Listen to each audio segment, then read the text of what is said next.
우리 옆에 분들한테 이렇게 인사하시겠습니다. 축복의 산에 올라갑시다. 인사합니다. 축복의 산에 올라갑시다.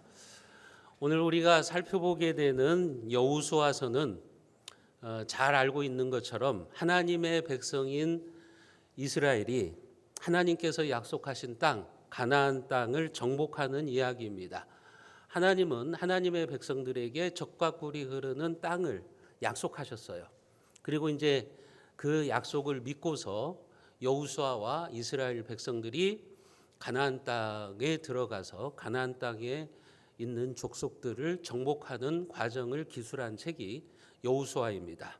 여호수아와 이스라엘은 요단강을 건너서 이제 가나안 땅의 요새인 여리고성을 무너뜨리고 또 아이성을 격파하고 파죽지세로 이제 땅을 정복해 갑니다.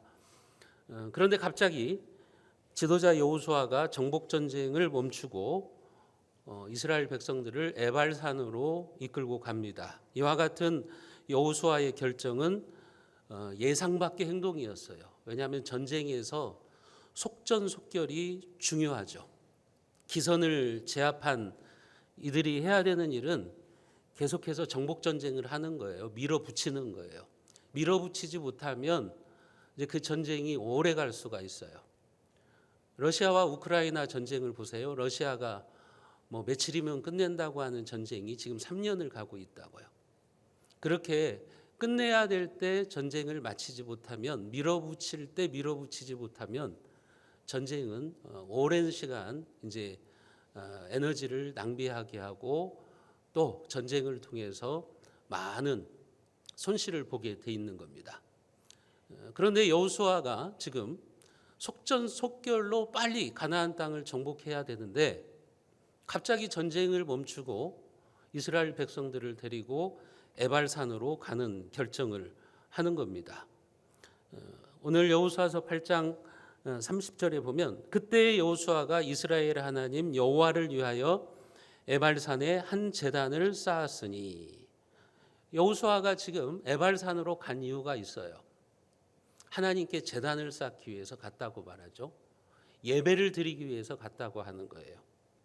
아이성에서 에발까지는, 에발산은 세겜 땅에 있는데 그 에발산까지는 직선으로 약 32km 정도 됩니다.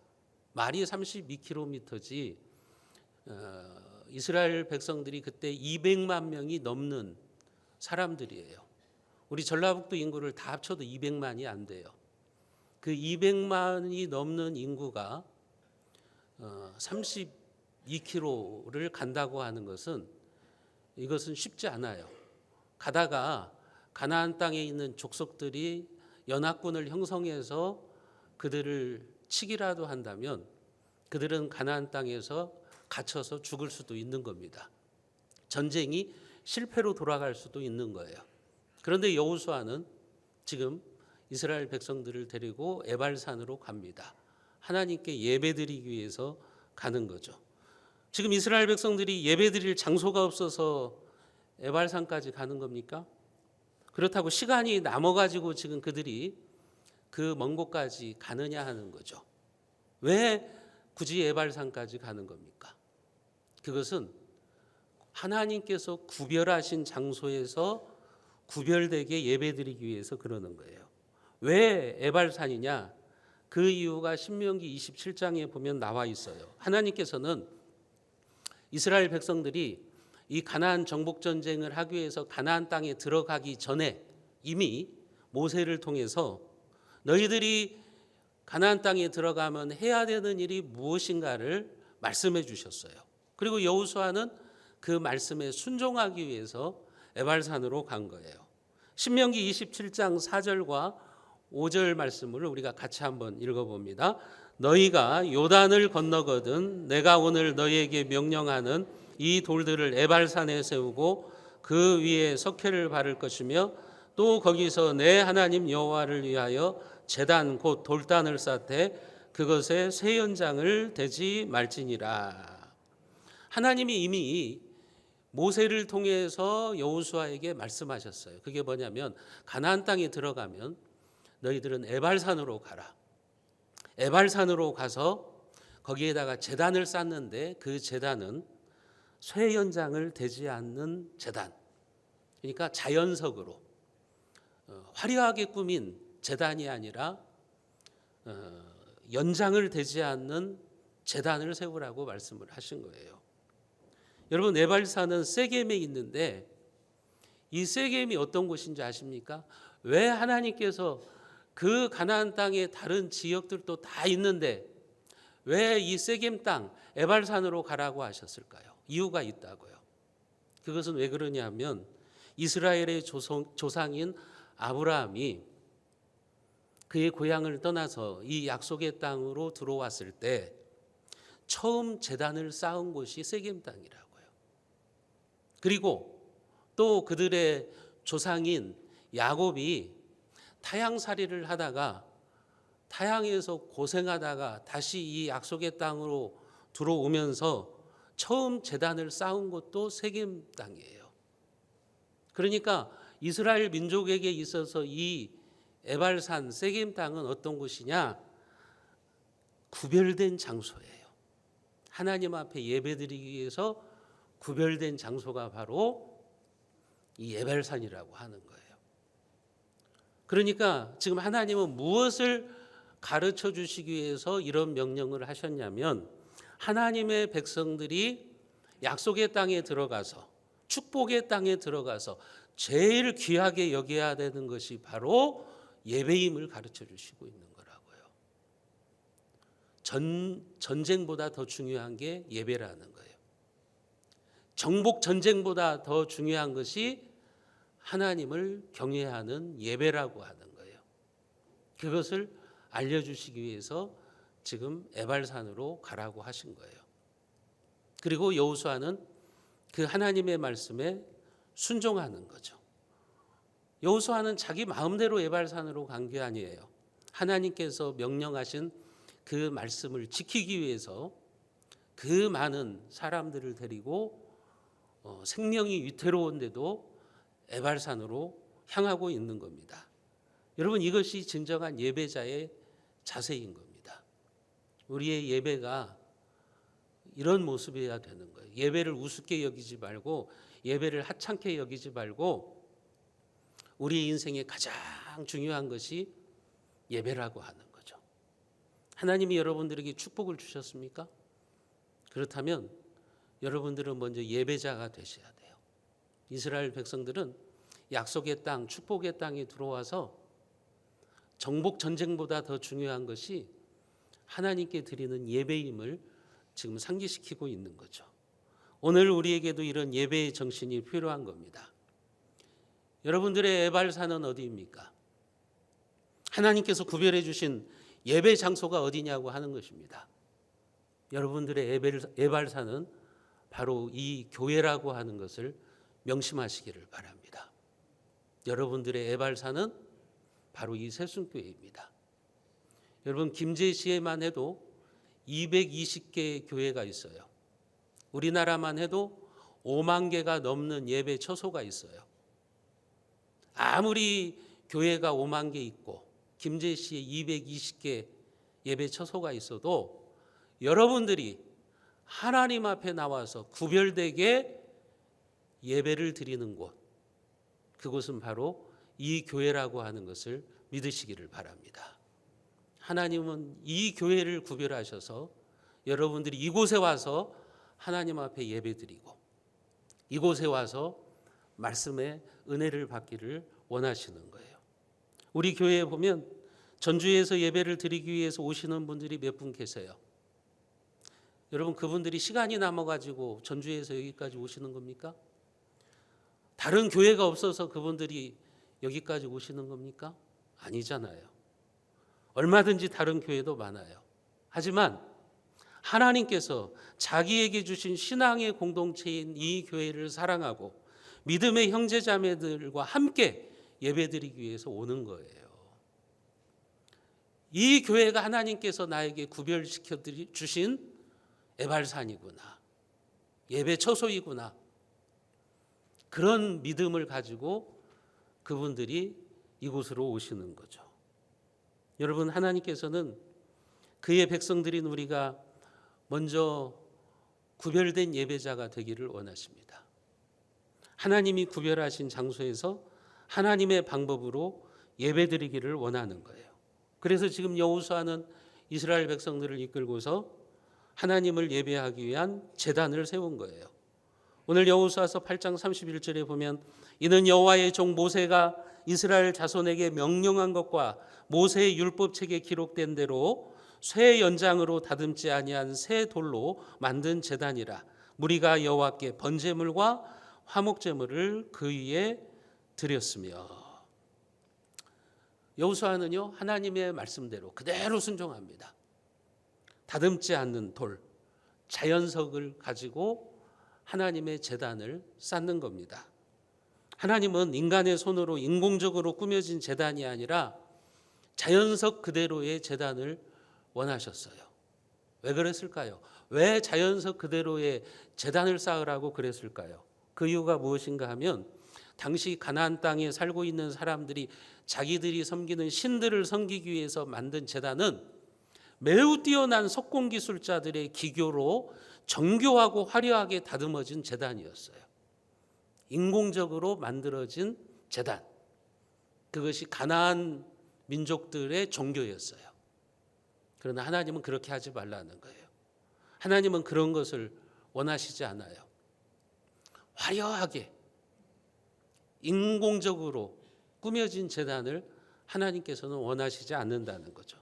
출애굽기 20장에 보면 하나님께서 이미 그들이 약속의 땅에 들어가서 예배 드려야 되는 제단의 규정도 알려주셨다고요. 출애굽기 20장 24절과 25절 말씀을 우리가 같이 읽습니다. 내게 토단을 쌓고 그 위에 내 양과 소로 내 번제와 화목제를 드리라. 내가 내 이름을 기념하게 하는 모든 곳에서 내게 임하여 복을 주리라. 내가 내게 돌로 제단을 쌓거든 다듬은 돌로 쌓지 말라. 내가 정으로 그것을 쪼면 부정하게 함이니라.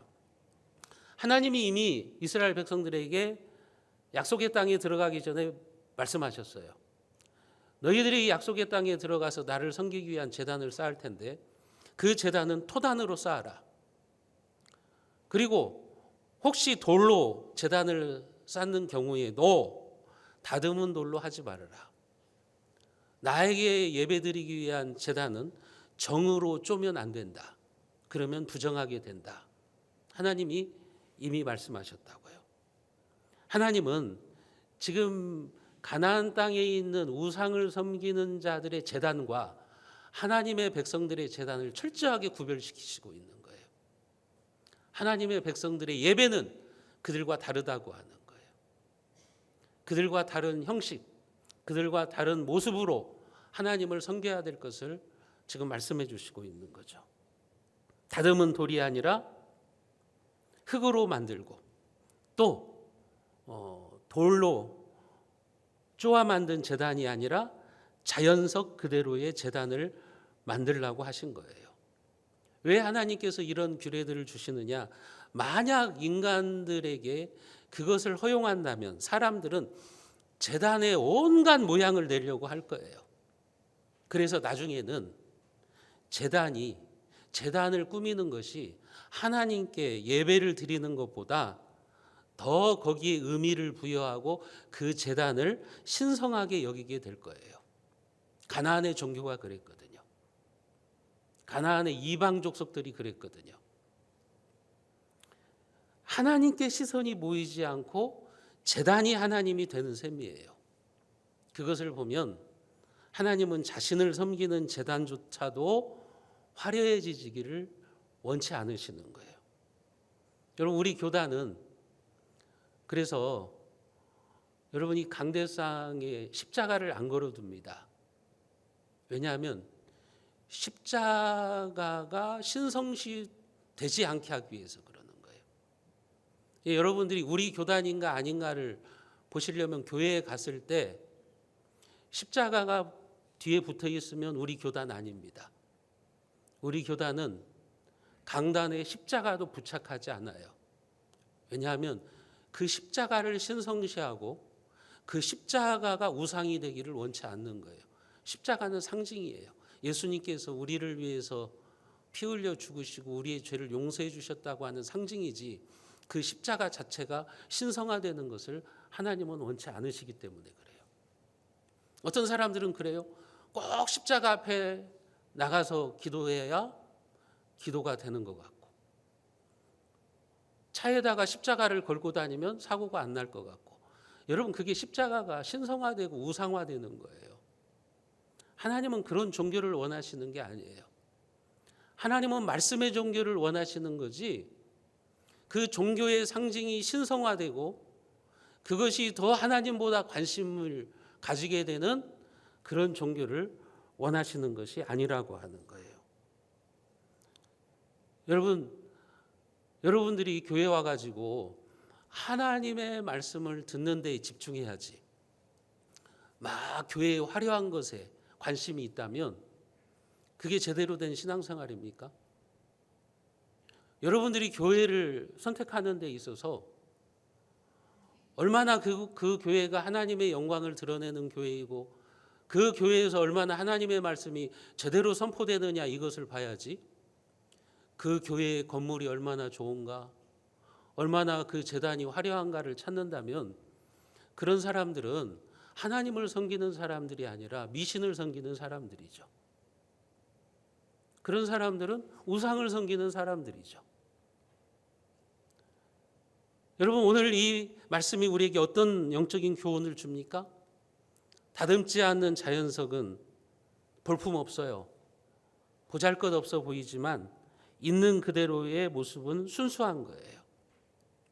여러분들의 예배 자세가 그래야 됩니다. 하나님은 여러분들의 순수하고 겸손한 예배를 원하시는 거예요. 하나님 앞에 나올 때 좀 위장하려고 하지 마세요. 여러분, 예배는 인위적으로 만든 화려한 쇼가 아니에요. 위장하려고 하지 마시고 꾸미려고 하지 마세요. 저는 오늘날 한국교회 예배가 지금 쇼가 되고 있는 것에 대해서 대단히 위험하다고 생각하는 사람이에요. 지금 한국교회가요, 하나님보다는 예배를 쇼로 만들고 있어요. 불신자들을 끌어들이기 위한 인위적인 제단을 만들고 있어요. 대단히 위험한 현상입니다. 여러분, 우리 종교개혁가들의 예배드리는 장소를 가보세요. 그들은 화려하게 꾸미지 않았습니다. 오로지 하나밖에 없어요. 강단밖에 없어요. 강단에서 선포되는 말씀, 그것을 얼마나 중요하게 여겼는지를 유럽의 종교개혁지를 가보면 알 수 있어요. 그래서 하나님의 교회의 예배는 화려하지 않아요. 반면에 카톨릭은요, 화려해요. 왜냐하면 말씀이 중심되지 않기 때문에 그래요. 예전이 중심이기 때문에 그런 거예요. 하나님은 우리의 예배가 인위적으로 꾸며지고 자꾸 무엇인가 인간의 손을 대고 그러는 것을 원하지 않으시는 거죠. 여러분, 하나님은 여러분들이 있는 그대로 하나님께 예배드리기를 원하십니다. 내 모습 그대로 하나님 앞에 겸손하게 드리는 예배를 원하시는 거예요. 사랑하는 성도 여러분, 예배는 하나님께 집중하는 시간입니다. 예배는 하나님의 말씀에 집중하는 시간이에요. 가식적으로 꾸미려고 하지 마십시오. 하나님 앞에 여러분들이 나아갈 때 위선을 버리세요. 순수한 마음으로 나가세요. 그때 하나님께서 여러분들의 인생을 복되게 하시고 여러분들의 인생을 새로운 축복의 절정으로 이끌어 가실 줄로 믿으시기를 바랍니다. 여호수아는 이스라엘 백성들을 데리고 에발산으로 갔습니다. 그리고 그 에발산과 그림신산 기슭에 이스라엘 백성들을 둘로 나누어서 서게 합니다. 에발산 앞에는 그림신산이 있어요. 그림신산과 에발산은 서로 마주보고 있는 산인데, 그리심산은 해발 855m이고 에발산은 940m예요. 그리고 이제 그 가운데에서 말을 하면 로마의 원형 경기장처럼 거기에서 말을 하면 수만 명, 수백만 명도 들을 수 있는 구조예요. 한마디로 말하면 자연적인 음향 장치가 돼 있는 곳이 이 에발산과 그리심산 사이예요. 여호수아가 이스라엘 백성들을 반절은 에발산 기슭에, 반절은 그리심산 기슭에 서게 합니다. 그게 오늘 본문 여호수아서 8장 33절이죠. 같이 한번 읽어봅니다. 이스라엘과 그 장로들과 관리들과 재판장들과 본토인뿐 아니라 이방인까지 여호와의 언약궤를 맨 레위 사람 제사장 앞에서 궤 좌우에 서되 절반은 그리심산 앞에 절반은 에발산 앞에 섰으니 이는 전에 여호와의 종 모세가 이스라엘 백성에게 축복하라고 명령한 대로 함이라. 여호수아는 지금 모세가 죽기 전에 자기에게 말한 대로 이스라엘 백성들을 에발산으로 데리고 가서 절반은 에발산 쪽에 세우고 절반은 그리심산 쪽에 세웁니다. 그리고 그 가운데에 여호와의 언약궤를 두었어요. 여호와의 언약궤는 뭐가 들어가 있죠? 율법이 들어가 있다고요. 하나님의 말씀, 십계명이 들어가 있는 거예요. 그러니까 말씀을 가운데 두고 절반은 에발산, 절반은 그리심산에 딱 세워둔 거예요. 그리고 무엇을 하는 겁니까? 거기에서 여호수아가 하나님의 말씀을 선포하는 거죠. 신명기 11장 29절에 보면 이렇게 기록되어 있어요. 내 하나님 여호와께서 내가 가서 차지할 땅으로 너를 인도하여 들이실 때에 너는 그리심산에서 축복을 선포하고 에발산에서 저주를 선포하라. 그러니까 이것은 지금 무엇인가 시각적 교육을 시키는 거예요. 그리심산은 축복의 산이고 에발산은 저주의 산이다. 그리고 하나님의 말씀을 선포하는 거죠. 여호수아가 거기에서 설교를 하는 거예요.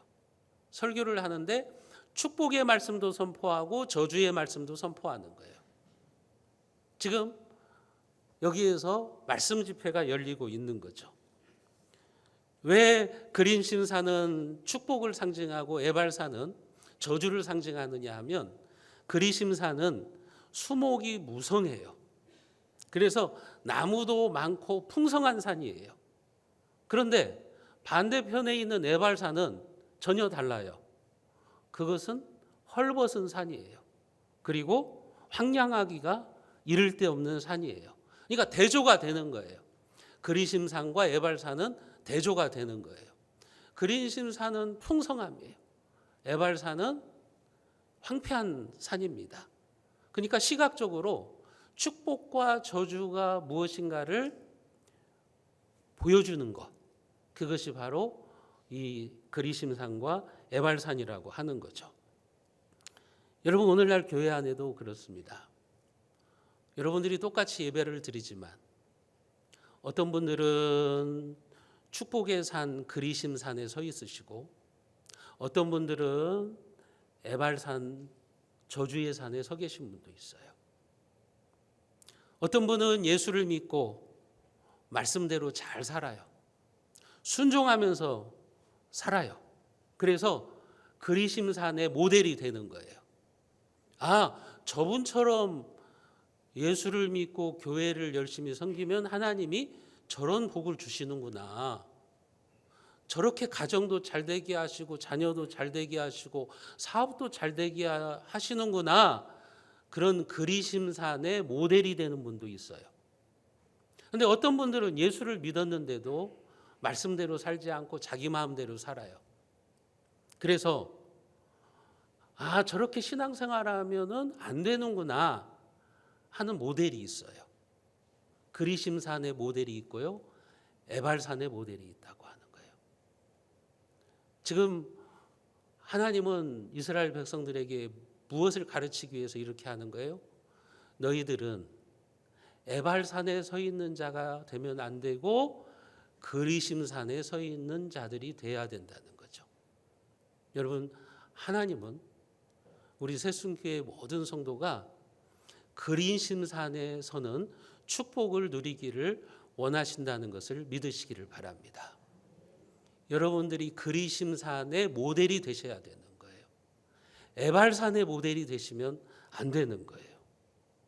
여호수아가 그래서 지금 축복의 말씀과 저주의 말씀을 같이 지금 설교하고 있는 거예요. 여호수아가 선포했던 말씀은 신명기 말씀일 거예요. 신명기의 핵심이 그거잖아요. 하나님의 말씀에 순종하면 축복이고 불순종하면 저주다. 그래서 하나님 말씀대로 순종하면 들어가도 복, 나가도 복, 가정에서도 복, 성 밖에서도 복, 하나님께서 모든 것을 복 주신다는 거잖아요. 그러나 불순종하면 나가도 저주, 들어와도 저주, 모든 것이 안 되는 거예요. 손대는 일마다 안 되는 거예요. 그게 바로 에발산의 모델이라고 하는 거예요. 여러분, 그러니까 여호수아가 먼저 저주의 메시지를 선포해요. 그러면 에발산에 서 있는 하나님의 백성들이 아멘 하고 외치는 거예요. 그 다음에 축복의 말씀을 설교하는 거예요. 그러면 그린신산에 서 있는 백성들이 아멘 하는 거예요. 여호수아가 왜 이렇게 했을까요? 선택을 잘하라는 거예요. 너희 앞에 축복과 저주가 있는데 무엇을 선택할 것이냐. 지금 그걸 촉구하고 있는 거예요. 여러분, 인간은 축복과 저주라는 두 갈래 길 앞에 서 있는 거예요. 그리고 우리는 각자 그 두 가지 길 중에 하나를 선택하면서 자기 인생을 살아가는 겁니다. 어떤 사람은 그리심산에 가는 사람이 있고 어떤 사람은 에발산으로 가는 사람들이 있다고 하는 겁니다. 여러분, 그렇다면 저주의 산, 에발산에 선 사람들이 어떻게 축복의 산, 그리심산으로 갈 수 있을까요? 그것이 바로 예배라고 하는 거예요. 그래서 오늘 말씀에 보면 하나님의 제단을 쌓는데 어디에 쌓았죠? 그리심산이 아니라 축복의 산이 아니라 에발산, 저주의 산에 제단을 쌓는 거라고요. 저주의 산에 하나님의 제단이 있어요. 예배드리는 제단이 있어요. 저주받은 인생이라고 할지라도 하나님께 예배드리고 말씀대로 순종하는 삶을 살면 그리심산으로 가는 거예요. 축복의 산으로 옮겨가는 거예요. 여러분, 예배를 통해 에발산에 있는 저주의 사람들이 축복의 산으로 가는 겁니다. 예배를 통해서 우리 인생을 저주에서 축복으로 바꾸시는 하나님을 만나라고 하는 거죠. 여러분, 그렇습니다. 하나님은 우리 앞에 생명과 사망을 주셨고 축복과 저주를 두셨어요. 그리고 오늘 저와 여러분들도 원래 에발산, 저주의 산에 있던 사람들이라고요. 그런 우리가 예수님을 만나고 하나님을 예배하는 자들이 되는 거예요. 그래서 여러분들이 그림신산으로 옮겨진 복된 존재라고 하는 것을 믿으시기를 바랍니다. 그 자리가 바로 영생의 자리인 겁니다. 그렇다면 이 축복과 저주를 가르는 기준점이 뭡니까? 오늘 여호수아서 8장 34절을 보십시오. 그 후에 여호수아가 율법책에 기록된 모든 것대로 축복과 저주하는 율법의 모든 말씀을 낭독하였으니, 축복과 저주하는 말씀을 다 낭독했다고 하는 거예요. 앞에서 말씀드렸던 것처럼 신명기를 가지고 여호수아는 이스라엘 백성들 앞에서 설교를 하는 거예요. 축복의 설교도 하고요, 저주의 설교도 하는 거예요.